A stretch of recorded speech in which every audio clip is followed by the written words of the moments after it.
জি হুজুর বলেন।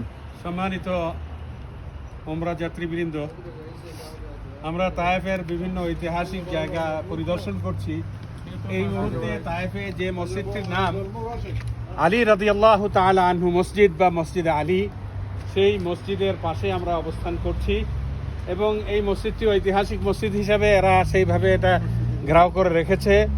তো আসলে হযরত আলী রাদিয়াল্লাহু তাআলা আনহু কিছু সময়ের জন্য এখানে এসেছিলেন, এখানে অবস্থান নিয়েছিলেন, এখানে নামাজ পড়েছিলেন। পরবর্তীতে যারা রাষ্ট্র ক্ষমতায় ছিলেন তারা এই জায়গায় একটা ওনার নামে মসজিদ তৈরি করেন।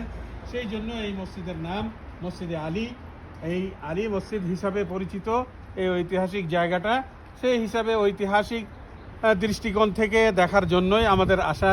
যেহেতু হযরত আলী রাদিয়াল্লাহু তাআলা আনহুর অবস্থান এখানে ছিল আর ওনার নামে মসজিদটা এখনও সেইভাবেই পুরাতন হিসেবে সৌদি কর্তৃপক্ষ তাদের প্রত্নতত্ত্ব বিভাগ এটিকে এভাবেই যত্ন করে রেখেছে, এই জন্য আমরা শুধু দেখার জন্য এসেছি। এরকম না যে এখানে আসলেই কোনো সওয়াব হয়ে যাবে, কিন্তু ঐতিহাসিক জায়গা দেখার জায়গা সেই হিসেবে আমরা এখানে উপস্থিত হয়েছি। ধন্যবাদ। ধন্যবাদ।